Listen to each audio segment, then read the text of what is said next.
Bueno, muchas gracias, Vero. En un ratito volvemos a estar en contacto contigo. Ya le estamos dando la bienvenida con mucho placer al senador nacionalista Gustavo Penades aquí en La Mañana de Arriba Gente. Bienvenido. Un gusto estar con ustedes. Muy bien, muy bien. Bueno, varios temas para charlar. Fundamentalmente, la excusa, entre comillas, es la creación de esta mesa de coordinación entre legisladores de la coalición y el Poder Ejecutivo.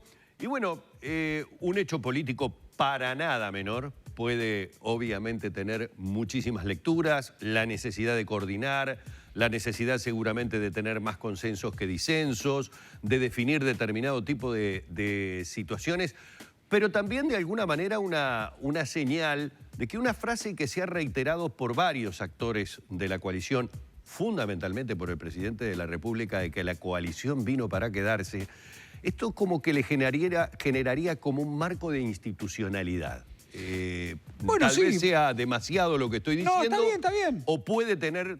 Es una buena interpretación, es una herramienta más. Bien. O sea, es una herramienta más. Coordinación siempre ha habido, diálogo siempre es imprescindible y necesario y se da. Lo que se reclamaba desde hacía tiempo era la necesidad de institucionalizar un ámbito. Y el presidente de la República, el otro día en la reunión que hubo en Suárez, anunció que estaba de acuerdo en la creación de ese ámbito, en la que habrá legisladores de los partidos que integramos la coalición multicolor y por el Poder Ejecutivo en una primera etapa estaría el secretario de la Presidencia de la República. La idea ahí es coordinar. Yo creo que como además comienza por suerte a paliarse un poco los efectos del coronavirus, la presencialidad se comienza a ser mucho más asidua, las reuniones comienzan a ser mucho más frecuentes, son necesarias las reuniones presenciales, que esas son insustituibles. Y bueno, y este va a ser un ámbito en el que dialogar, coordinar, como usted bien decía, es necesario. No quiere decir que antes no se hiciera, quiere decir que ahora va a haber un ámbito mucho más institucional, en donde el diálogo va a ser mucho más fluido, en donde se entra en una nueva etapa del gobierno, o sea, el gobierno ya pasó su primer año de gestión, vamos rumbo al segundo, y bueno, y hay una serie de desafíos que por delante tenemos que obligan a que estrechemos filas y además de eso coordinemos mejor. Rendición de cuentas y LUC pueden tener que ver fuertemente en esta decisión tomada en este momento. Sí, tienen que ver. Negarlo sería... a mí no me queda tan claro que este hacia el ámbito de la coordinación que también se decidió realizar en cuanto a la campaña de la defensa de la LUC. Yo creo que ese ya es un ámbito más partidario. Creo que eso va a tener dos componentes, o tres componentes. Un componente legislativo, los legisladores saliendo a todo el país a informar, a conversar, a debatir. Uno del Poder Ejecutivo, en la que el presidente de la República dijo que él y sus ministros van a defender a la LUC, y otra es el ámbito de coordinación ya más institucional, que es la de los proyectos de ley, las diferencias que eventualmente o matices que se tengan en algunos, la necesidad de dialogar más y de tener rápida respuesta. Eso creo que es uno de los elementos que también esto se llevaba. ¿Quiénes la van a integrar? ¿Solo senadores? ¿Son todos? ¿O habrá uno por partido? La idea es que sea un legislador por partido. Todavía no está definido quién es, pero en los próximos días se conocerá y calculo que será luego de puertas para dentro de la casa, o sea, del Palacio Legislativo, ahí participarán más legisladores, sin lugar a dudas. Creo que en estos ámbitos tiene que haber cierto grado de contención en la cantidad para que se pueda hacer mucho más efectivo en la respuesta. Otra de las lecturas que se puede hacer de este paso a esta altura del gobierno es, bueno, de alguna manera coordinar, armonizar algún perfil que se está marcando de los partidos integrantes de la coalición, que legítimamente lo van haciendo, como para marcar diferencia del Partido Nacional de cara a unas próximas elecciones. Chisporroteos, también aquel vaticinio que cada tanto surge, que la coalición es débil y que se va a romper en algún momento. Bueno, hasta ahora a esos vaticinios meteorológicos se han equivocado. Entonces no ha habido tormentas grandes, ni mucho menos. Somos 5 partidos. O sea, eso es innegable, que tenemos nuestros perfiles, que tenemos nuestras prioridades, nuestras preocupaciones. Es la primera vez en la historia del país que hay una coalición de partidos, de más de 2 partidos. Generalmente eran 2 partidos los que se ponían de acuerdo. En este caso somos 5. Y ha venido funcionando muy bien. Se han aprobado las leyes fundamentales, el gabinete funciona coordinadamente. O sea que en las líneas generales y en los grandes temas hay criterios de unidad. En los otros hay matices y perfiles y bueno, son respetables y hay que saberlos comprender. Creo que pasan adentro de los partidos, o sea, pasan adentro de los partidos. Todos los partidos tenemos también nuestras internas, así que indudablemente son cosas que suceden. No hay que dramatizar estas cosas. O sea, yo creo que en estas cosas y en la actividad de gobierno jamás hay que dramatizar. Hay que saber entender la realidad, tratar de encontrar una solución, negociar y negociar hasta que se surge un acuerdo y bueno, nunca nadie se lleva el 100% de lo que quiere. ¿Ya hay una agenda de temas? Bueno, sí, hay algunos temas que están en el orden parlamentario, muchos de ellos, recién Humberto lo decía, la rendición de cuentas es uno. Después tenemos otros proyectos en carpeta, está la ley de medios, está este proyecto de deforestación. Y después la cotidianeidad y algo que a mí me parece muy importante que exista, que es la necesaria correa de transmisión que tiene que haber entre los parlamentarios y el Poder Ejecutivo. ¿Por qué? Y porque los diputados y los senadores, pero especialmente los diputados, tienen un contacto muy cercano con la realidad. Vuelven a sus departamentos, vuelven a sus barrios en Montevideo, en Canelones, y son los que traen la preocupación, ejercen de cadena de comunicación también, y eso hay que saberlo también optimizar y además utilizar correctamente para solucionar temas que quizás no son grandes para el mundo, pero son grandes para la gente que los está padeciendo. ¿Cuándo empieza a Yo funcionar? calculo que en los próximos días, la semana que viene seguramente, o la otra. Senador, en la reunión con el presidente en algún momento se manejó en la interna como análisis, como autocrítica tal vez, cierto grado de subestimación a la posibilidad de que se llegara con las firmas para el referéndum de la LUC, o se puede interpretar que la tarea que significó la pandemia para el gobierno de alguna manera no le permitía estar tratando de paliar lo que aparentemente, habrá que esperar, es un hecho que tengamos referéndum para la derogación de los 135 artículos de la LUC. Salvo el de la subestimación, que nunca existió, Ajá.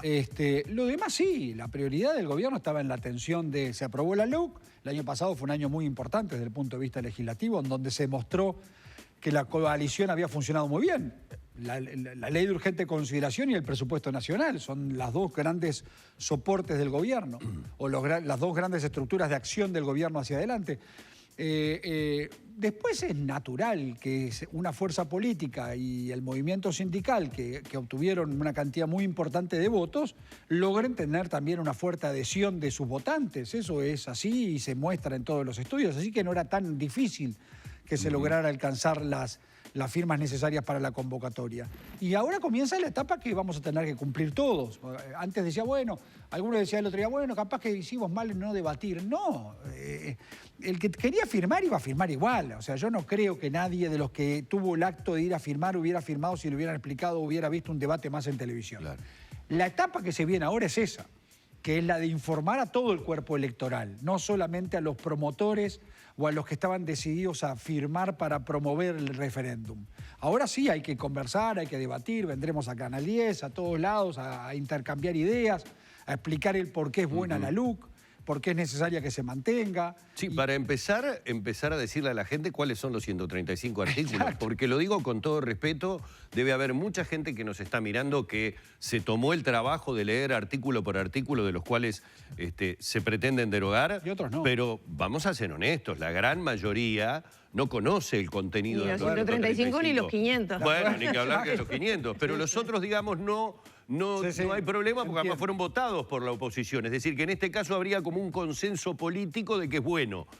Pero ahora sí vamos a tener todos la posibilidad de que uno se siente y diga, no, porque esto apunta a tal cosa, y el otro le diga, no, de ninguna manera, esto no es verdad porque esto apunta a tal otra cosa. A ver, yo lo veo como tremendamente positivo. Es así. La particularidad es que capaz que lo que no va a suceder es que se deroga lo que yo no estoy de acuerdo de la LUC. Se derogan los 132 artículos. Claro. Y ahí está una de las grandes dificultades de promover un referéndum sobre tanta cantidad de artículos. Y entonces se define en una cosa que es la que están utilizando y utilizarán. ¿Es a favor o en contra del gobierno? Alguno habla de que puede ser interpretada como una elección de medio término esta. O sea, sí. Se conoce también como una elección de medio término, un plebiscito al gobierno. Puede ser que sí. Yo creo que derogar estos artículos es un retroceso importante en áreas estratégicas de la vida nacional. La seguridad, y fundamentalmente la seguridad y la educación. Me parece a mí que dar un paso para atrás sería contraproducente, y más cuando se están avanzando sobre logros que la población está constatando como positivos, que tiene que ver esencialmente con la seguridad. Pero en el tema educativo, además, ese es un tema que creo que yo no me canso de insistir sobre la necesidad que le prestemos debida atención a ese tema, porque los guarismos y los resultados que lamentablemente se han obtenido en los últimos 15 años de gobierno son muy malos. Muy malos. Y eso condiciona fuertemente a la gente joven, al que hoy está buscando un laburo y por su escasa capacitación o por su escasa preparación no va a poder acceder a un laburo de cierta buena calidad. Y eso además en un mundo que se nos adelantó. La pandemia yo creo que adelantó procesos con relación al trabajo que quizás iban a suceder dentro de 5 o 10 años. Alguien podía pensar que mucha gente iba a trabajar desde su casa, que el teletrabajo iba a tener el avance que ha tenido. Los sectores que quizás se han dado cuenta que no era necesario tener tanto personal para seguir produciendo y para seguir fabricando y para seguir haciendo lo que estaban haciendo, y eso implica capaz que mañana prescindan de personal. ¿Cómo reciclamos la capacidad y la capacitación laboral? Bueno, muchas cosas se hacen, pero todas esas cosas tienen que ver con la educación, y yo creo que dar un paso atrás en la gobernanza educativa, como lo que se pretende por parte de quienes pretenden derogar la LUC, condicionan y mucho el futuro de los jóvenes de nuestro país. Si esta discusión se hubiera dado antes de la aprobación de la LUC, ¿se hubiera evitado instancias como esta? Yo creo que no.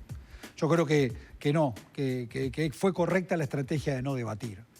Porque además, a ver, también vamos a ser muy francos, 1 año y medio de debate sobre este tema, a la gente la terminamos cansando, por no decir una frase un poco más contundente. Yo creo que el momento del debate, del análisis es ahora, cuando se convoca a la ciudadanía a expresarse, que será en marzo, abril del año que viene, y ahí es donde la gente tiene que prestar atención y pensar seriamente a ver sobre la decisión que va a adoptar. Y es que esto no se trata de gobierno sí o gobierno no. Estamos hablando de cosas mucho más profundas que tienen que ver con esto: educación, seguridad, inclusión financiera. Senador, recuérdeme si yo no estoy equivocado, porque llega un momento que la vorágine de la información a uno lo termina entreverando. Sí. Pero si bien tengo entendido que siempre la oposición dijo que cuando la LUC llegó al Parlamento se debió decidir en muy pocos días, en esa decisión de pocos días hubo debate. Pero cantidad. Y además no solamente eso, ustedes acuérdense, el presidente de la República difundió el primer preproyecto de la LUC en febrero, o sea, antes de asumir. O sea, se conocía, la columna vertebral de la LUC se conoció muchísimo. Y durante 45 días en el Senado, yo presidí esa comisión, y durante 45 días en la Cámara de Diputados se discutió, se recibió, se analizó, se debatió muchísimo. Por eso hice la salvedad de que desde la oposición se dice que para esa cantidad de artículos el tiempo parlamentario fue poco. Pero lo tiré porque de alguna manera el debate existió desde el primer momento que se conoció el borrador, es decir, empezó a existir. Pero acuérdese que no solamente fue ahí, hubieron varias modificaciones a la idea original. Y eso llevó a que estuviéramos todo febrero. El presidente de la República durante la campaña, el hoy presidente de la República, el entonces candidato del doctor Lacalle Pou, había informado en la campaña que iba a promover este mecanismo y que los temas centrales que se iban a tratar estaban vinculados a esto. O sea, si hay un argumento que creo que es inaceptable es el de que no hubo tiempo para debatir. En el Parlamento siempre hay tiempo para debatir. Y los tiempos son los fijados por la Constitución y hay que respetarlos. Ahora estamos debatiendo el presupuesto, la rendición de cuentas también en 45 días. Y son 600 artículos. Y se repasa la labor de todo el Estado. Desfilan por las comisiones integradas de presupuesto y de Hacienda toda la Administración Central y todos los organismos del 220 de la Constitución. O sea, es enorme la cantidad de información que se recibe. Y hay capacidad para analizar y para discutir. Y a propósito de la rendición, ¿cómo está viendo la discusión que se está dando en diputados? Los cambios que ya se vienen procesando. Y bueno, algunos de los cambios creo que son positivos. Y cuando en esto hay que ser muy pragmático. Cuando somos 5 y vos no tenés 3 votos, sonaste, no tenés la posibilidad de aprobar, y no hay que dramatizar. Ahora, hay que negociar y discutir, que es lo que se está haciendo con el Frente Amplio y lo que se hace de puertas para adentro de la coalición. Y esperemos que surja una gran cantidad de artículos que creo que son positivos. El Uruguay está sorteando con relativo éxito la salida de la pandemia, que ha sido un mazazo fuertísimo que hemos recibido en un contexto muy complicado como el que habíamos recibido el gobierno. Hoy se dice en el Uruguay hay 100.000 pobres más. Es verdad.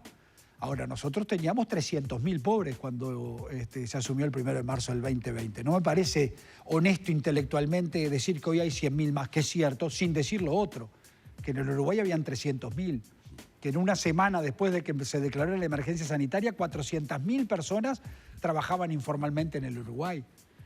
Y la situación de una precariedad económica muy importante como la que se recibió el Uruguay. También las cosas como son, con un gran respeto internacional que se arrastra de largos años, que el Uruguay tiene, que permitió seguirse endeudando.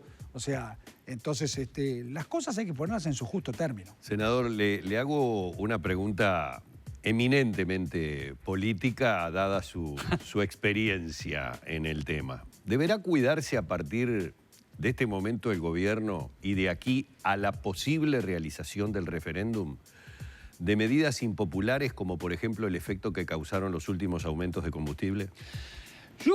El presidente de la República dijo el otro día una cosa que yo comparto en la reunión de Suárez. Dijo, el gobierno no va a detener su marcha. O sea, el gobierno va a gobernar. Y en eso hay que tomar decisiones de todo tipo, de las buenas y de las otras.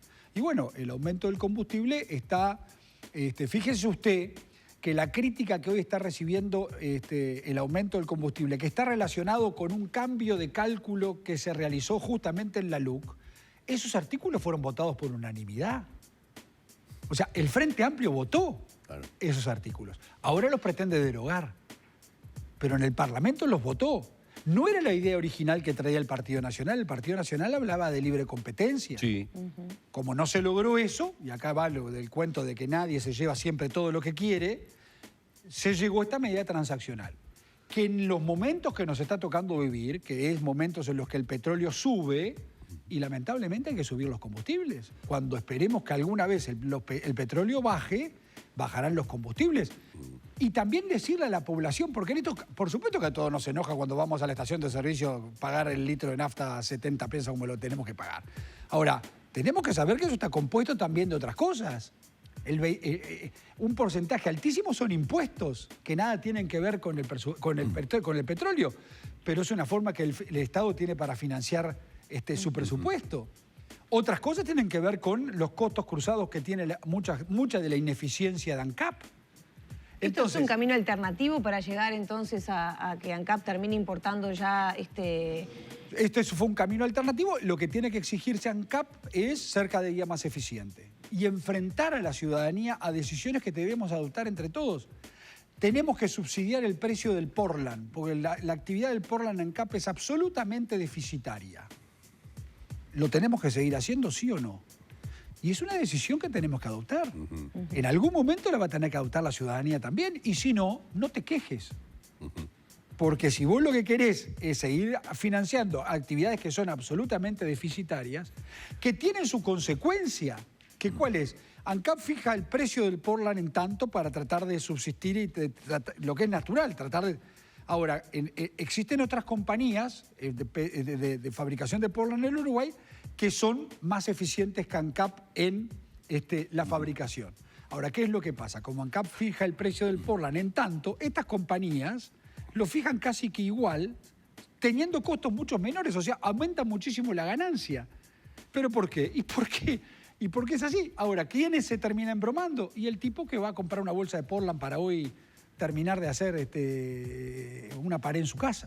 Lo tenemos que despedir porque ya son y 16. Queremos respetarle la agenda. Yo tengo que ir al Senado. Claro, tiene que ir al Senado. Solamente en el cierre y simplemente porque algunas connotadas figuras, como el propio Ehrlich, ahora como coordinador del Frente Amplio, dio opinión sobre el tema, si no, no haría la pregunta, porque no he escuchado a nadie por parte de lo que vendría a ser el oficialismo o la coalición multicolor dar una opinión. ¿Tiene opinión formada sobre el tema Óscar Andrade que se dio a conocer periodísticamente en las últimas horas? A ver, la opinión que puedo tener, estos temas a mí hay que manejarlos con mucha consideración y respeto porque hay personas detrás. A mí no me gusta, siempre mi estilo de hacer política no es ofender a nadie, es defender mis ideas. Hay una situación irregular. Creo que lo mejor que podría hacerse cuanto antes es que solucione la irregularidad, o sea, que pague la deuda que tiene, como lo hacen todos los uruguayos. Creo que eso nos solucionaría a todos una situación muy enojosa que estamos atravesando y que, por supuesto, no compartimos. Y hasta ahí me quedo. Senador, un placer haberlo tenido. Muchas gracias. Un gusto para mí conversar con usted. Muchas gracias. Bueno, hemos estado junto al senador nacionalista Gustavo Penades en La Mañana de Arriba Gente.